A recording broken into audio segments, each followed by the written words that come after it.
તો રાજકોટમાં રાધિકા ધામેચા આપઘાત કેસમાં હજુ સુધી નક્કર કાર્યવાહી નથી થઈ। રાધિકા ધામેચાના પડોશી સાથે વીટીવી ન્યૂઝની ટીમે વાતચીત કરી છે। રાધિકા એક એપાર્ટમેન્ટમાં ભાડે રહેતી હતી। રાધિકાના પડોશીએ કહ્યું કે 1 વર્ષ જેટલા સમયથી અહીં રાધિકા રહેતી હતી। રાધિકાના પરિવારજન અને મિત્ર વર્તુળના લોકો અહીં આવતા હોવાનું પણ કહ્યું છે। પડોશીએ કહ્યું કે એકવાર રાધિકાએ અહીં પોતાનો જન્મદિવસ પણ ઉજવ્યો। રાજકોટ પોલીસે રાધિકાના પિતા અને મિત્રોના નિવેદન લીધા છે।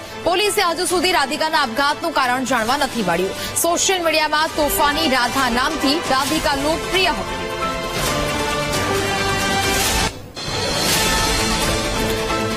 વીટીવી ન્યૂઝની ટીમે રાધિકાના પડોશી સાથે વાતચીત કરી છે। રાધિકાને એવી તો શું તકલીફ હતી કે તેને આપઘાત કરવો પડ્યો અને હાલ તો તે મામલે હવે પૂછપરછ છે તે ચાલી રહી છે। રાધિકાના પિતાના અને પરિવારજનોના નિવેદનો છે તે પોલીસ દ્વારા નોંધવામાં આવ્યા છે।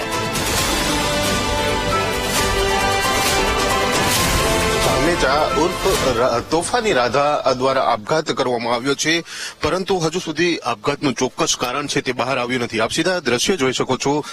રૈયા વિસ્તારમાં આ એપાર્ટમેન્ટ છે। 4 માળના એપાર્ટમેન્ટમાં 3જા માળે આ રાધિકા ધામેચા છે તે રહેતી હતી। અહીંયા જ તેને ગળે ફાંસો ખાઈને આપઘાત કરી લીધો છે। જ્યારે પરિવારથી અલગ રાધિકા ધામેચા રહેતી હતી। કયા કારણોસર તેને આપઘાત કર્યો છે તે હજુ સુધી સામે આવ્યું નથી, પરંતુ હાલ તો તપાસ છે તે ચાલુ છે। જ્યારે અહીંયા જે સ્થાનિકો છે, એપાર્ટમેન્ટમાં રહેતા સ્થાનિકો જણાવી રહ્યા છે કે રાધિકા અહીંયા એકલી રહેતી હતી। તેના પરિવારજનો અહીંયા તેને મળવા આવતા હતા, સાથે સાથે તેના મિત્રો વર્તુળ પણ અહીંયા તેને મળવા આવતા હતા। છેલ્લા 1 વર્ષથી તે અહીંયા ભાડે રહેતી હતી અને બર્થડે પણ અહીંયા જ સેલિબ્રેશન કરતી હતી, પરંતુ પોલીસ દ્વારા હજુ સુધી તેના આપઘાતનું ચોક્કસ કારણ છે તે બહાર લાવી શકી નથી। સમગ્ર ઘટનાની વાત કરવામાં આવે તો તેને જે 21 તારીખની રાતે પોતાના ઘરે ગળે ફાંસો ખાઈને આપઘાત કરી લીધો હતો અને ત્યારબાદ જે કહી શકાય છે કે પોલીસ ફરિયાદ પણ નોંધાઈ હતી। હાલ તો આ મામલે પોલીસ દ્વારા તપાસ છે તે કરવામાં આવી રહી છે। રાધિકા ધામેચાના પિતાનું નિવેદન લેવામાં આવ્યું છે અને તેના મિત્રોનું નિવેદન લેવામાં આવ્યું છે અને ત્યારબાદ પોલીસે જાણે આ કેસમાં સંતોષ માની લીધો હોય તે પ્રકારની કાર્યવાહી અહીંયા અટકી ગઈ છે। પરંતુ રાધિકા ધામેચા છે તે સોશિયલ મીડિયામાં એક્ટિવ હતી। સોશિયલ મીડિયામાં પણ તેની કોઈ સાથે વોર ચાલી રહી હોય તે પ્રકારના વિડીયો છે તે વારંવાર પોસ્ટ કરતી હતી। ત્યારે આ વિડીયોના આધારે પોલીસ તપાસ કરશે કે કેમ તે પણ એક મોટો સવાલ છે તે હાલ ઉભો થઈ રહ્યો છે।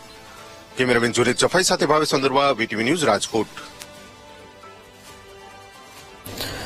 તો હાલ તો આ સમગ્ર મામલો સામે આવી રહ્યો છે અને રાધાએ શા માટે આપઘાત કર્યો તેને લઈને હવે પોલીસ પૂછપરછ કરી રહી છે। રાધિકા ધામેચા આપઘાત કેસમાં હવે સત્ય આખરે બહાર આવશે કે કેમ તેને લઈને પ્રશ્નાર્થ ઉભો થઈ રહ્યો છે। તોફાની રાધાએ આખરે કેમ આપઘાત કરવો પડ્યો તેની પાછળનું કારણ હજી પણ અકબંધ જોવા મળી રહ્યું છે। मैं 2 साल। वो लड़की राधिका धामेचा यहाँ पे रहती, कितने में मंजिल पे कहाँ रहती थी? उसका यहाँ पे 1 साल जितना होगा। 1 साल से यहाँ पे रहती, अकेली? ऐसे होगा 1 साल तक। वो तो अकेले रहती थी, पर उसका वो आदमी ना आते जाते था। उसका बॉयफ्रेंड आता जाता था? हाँ, बॉयफ्रेंड, माँ बाप, भाई बहन सब, परिवारजनों तो सब आते जाते थे। हाँ। और अकेली रात में भी जाती थी, किस तरह समय पे आती जाती रहती थी? वो कभी कभी तो रात को 12-1 बजे। हाँ। ना, वो बर्थडे पार्टी एक ही टाइम हुआ था राधा बहन को। एक टाइम बर्थडे पार्टी? हाँ, उस टाइम था। हनुमान दोस्त लोग कोई आते थे उनके? दोस्त भी आते थे। दोस्त लोग आते थे।